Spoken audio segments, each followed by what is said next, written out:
கிரேக்க நூல் ஒன்றில் நமது கன்னியாகுமரி பற்றிய தகவல் உண்டு எனும் வியப்பான தகவல் உங்களுக்கு தெரியுமா? அந்த நூலின் பெயர் Periplus of the Erythraean C.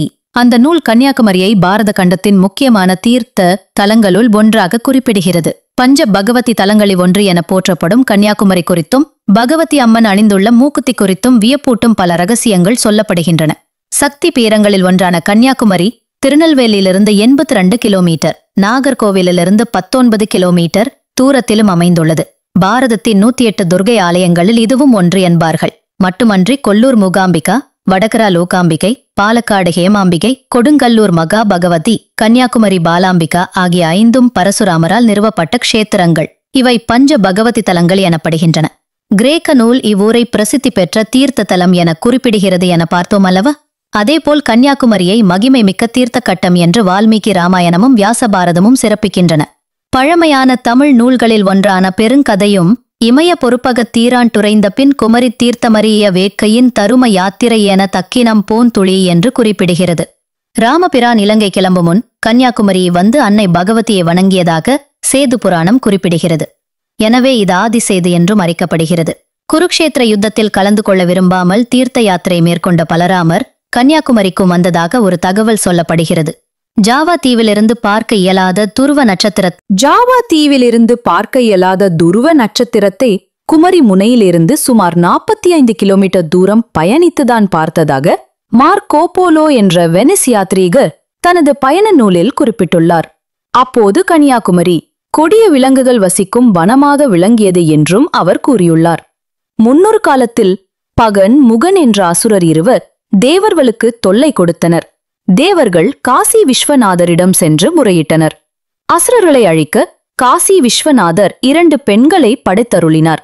அவர்களுள் ஒருத்தி வடக்கே கொல்கத்தா உள்ள காளிதேவி, மற்றொருத்தி தெற்கே கன்னியாகுமரியின் பகவதி அம்மன். இவர்கள் பகன் முகனை அழித்ததுடன் பாரதத்துக்கு தீங்கு நேராமலும் காத்தருள்கின்றனர். ஒருமுறை பகவதி என்ற பெயரில் பூமிக்கு வந்து சிவபெருமானை நோக்கி தவம் இருந்தாள் அம்பிகை. அவளை மணக்க விரும்பினார் சுசீந்திரம் தானுமாலயன். தேவர்களிடம் தமது விருப்பத்தை கூறினார்.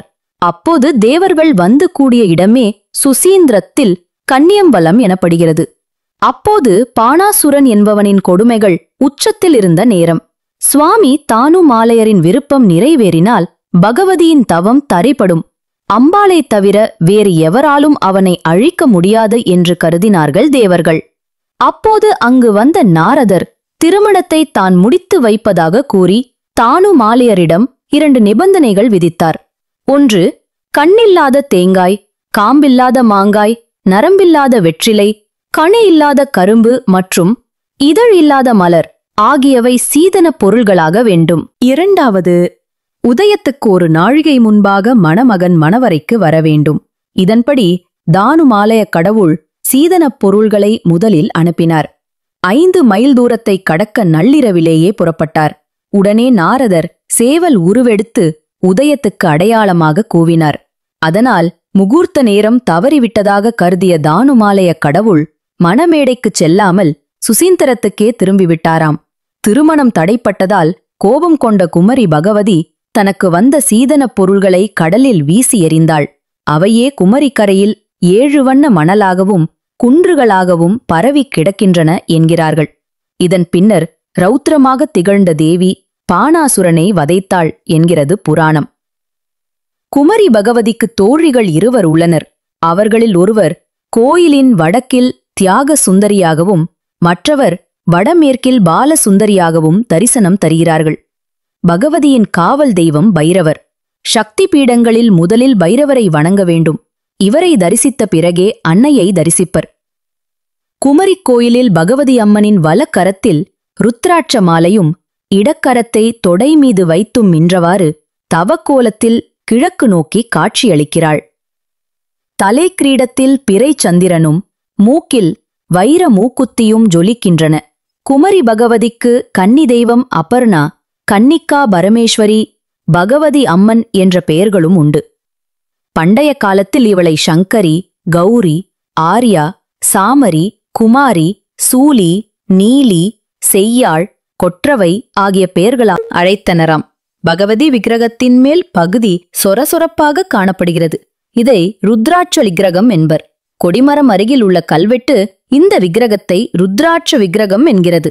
இங்கு வந்த அகத்தியர் உக்கிரமான துர்க்கையை சாந்தமான கன்னி வடிவில் தரிசிக்க விரும்பினார். அதை உணர்ந்த தேவி கன்னியாகுமரி அம்மனாக கோயில் கொண்டு அருள்கிறாள் என்பது ஐதீகம். குமரி அம்மனின் மூக்குத்தி மகிமை மிக்கது. இது குறித்து பல்வேறு தகவல்கள் சொல்லப்படுகின்றன. 1. பனையேறும் தொழிலாளியான வீரமார்த்தாண்டன் என்பவர் ஒருமுறை அபூர்வமான இரத்தினக்கல் ஒன்றை கண்டெடுத்தாராம்.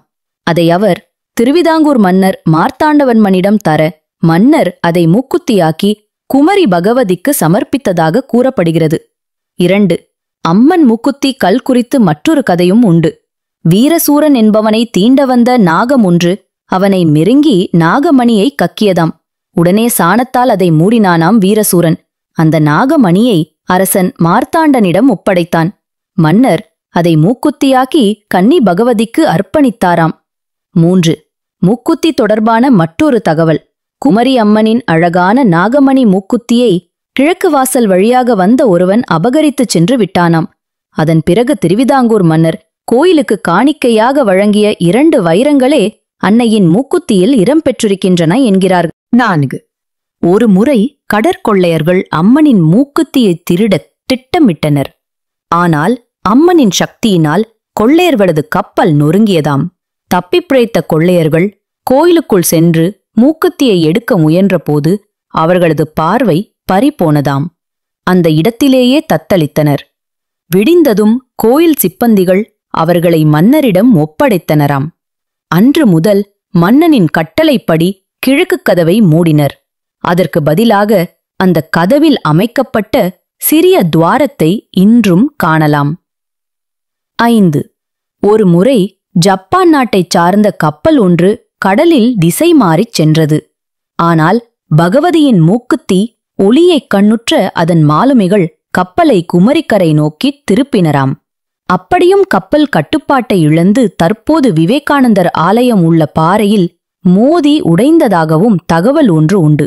பகவதியம்மன் கோயிலையொட்டிய வடக்கு வீதியில் சிறிய கோயில் ஒன்றில் காட்சியளிக்கும் பத்ரகாளிக்கு வழிபாடு நடந்த பிறகே குமரி பகவதி கோயிலின் எந்த விழாவையும் தொடங்குவார்களாம். இந்த பத்ரகாளியே சக்திபீட நாயகி என்றும் சிலர் சொல்கிறார்கள். காசி விஸ்வநாதரின் அம்சமான பகவதியை தரிசித்தால்தான் காசி யாத்திரை முழுமையடையும் என்பது நம்பிக்கை. குழந்தையில்லாத தம்பதி இங்கு வந்து 11 கன்னிகைகளுக்கு பூஜை செய்து வஸ்திர தானம், அன்னதானம் ஆகியவை செய்தால் குழந்தை பிறக்கும் என்பது ஐதீகம். இது கன்னியா பூஜை எனப்படும்.